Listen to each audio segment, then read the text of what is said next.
Bonsoir à tous, aujourd'hui plein feu sur Lou, journal infime. J'ai un petit peu de retard sur ce film puisque, pour être franc, entre Gone Girl et Le Labyrinthe et d'autres, je l'avais totalement zappé. Surtout que j'avais connu ce film au cinéma, j'avais vu la bande-annonce 2 semaines avant qu'il sorte en salle. Et je m'étais dit, tiens, ça a l'air d'être sympa, une petite comédie française assez légère, pourquoi pas.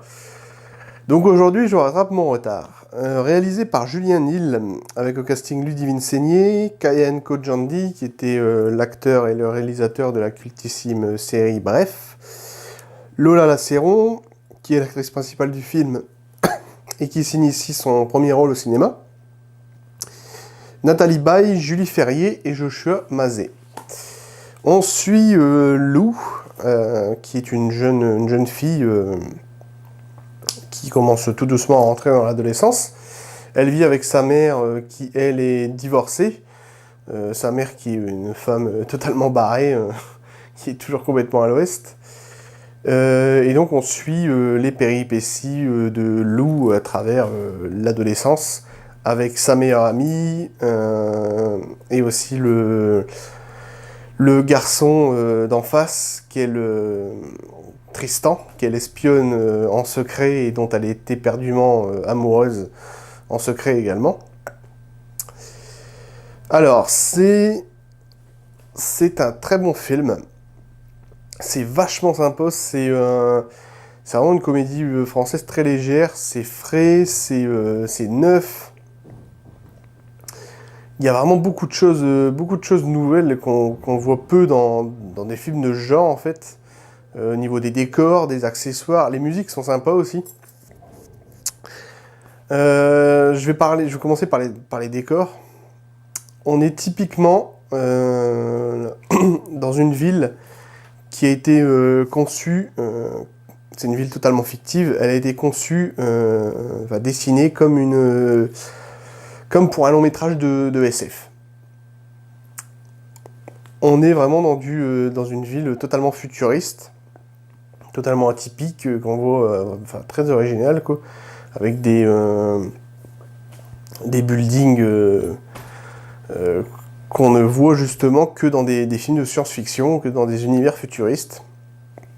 C'est vachement sympa, ça change un petit peu pour un film de ce registre. C'est assez nouveau, c'est bien pensé. Lou a quelques petites manies assez sympas.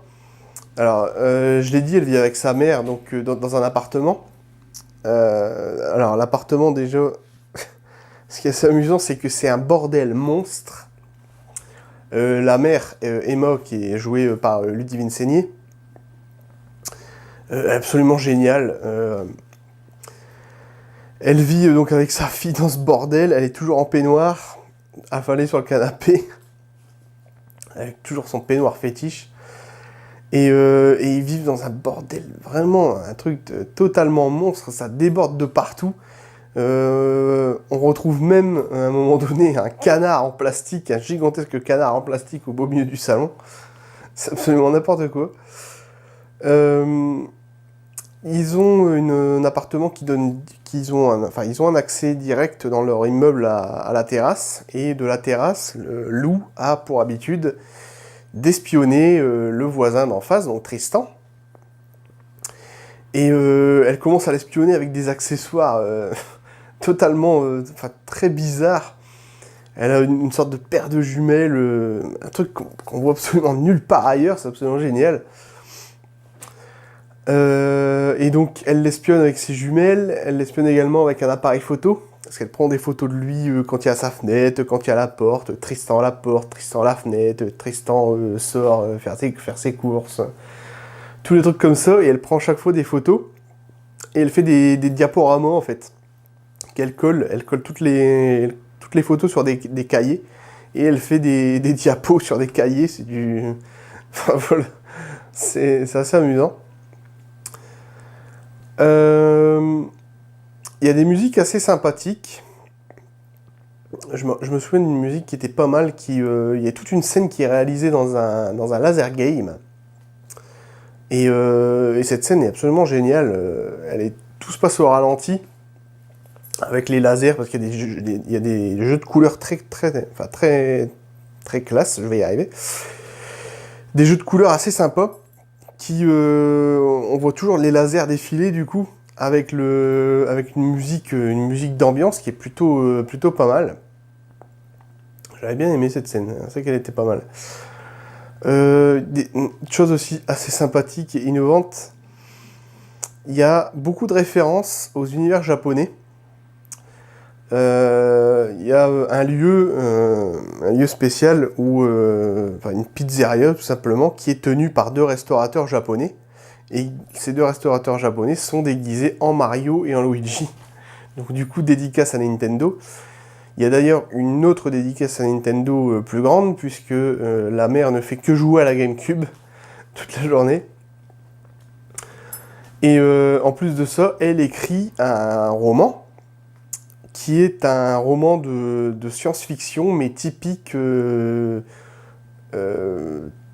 dirais, typique des années 80, des dessins animés japonais.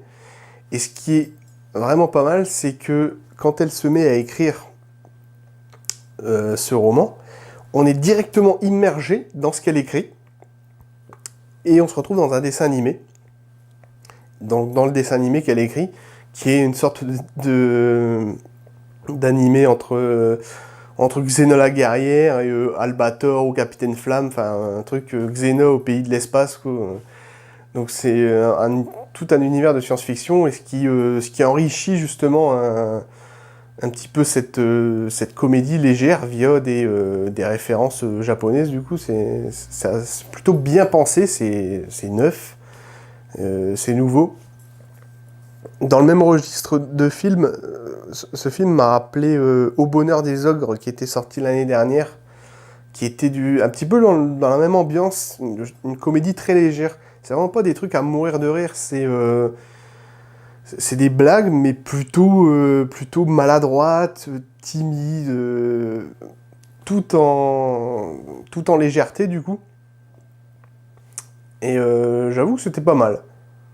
Il y a beaucoup de choses nouvelles, et au niveau des accessoires aussi, comme je l'avais dit tout à l'heure, avec les fameuses jumelles et tout, j'avais halluciné quand j'avais vu ça, je me suis dit tiens, c'est assez amusant. Et les décors absolument futuristes qui sont plutôt sympas. Voilà, c'est à peu près tout ce que j'avais à dire sur le film. Je crois que j'ai rien oublié. Non, j'ai rien oublié, j'ai absolument tout dit pour une fois.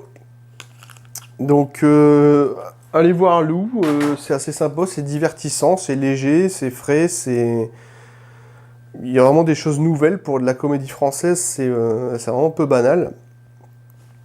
Et ça reste sympa, les acteurs jouent absolument très bien.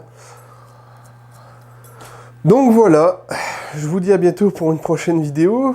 N'oubliez pas que le cinéma est un art. A plus!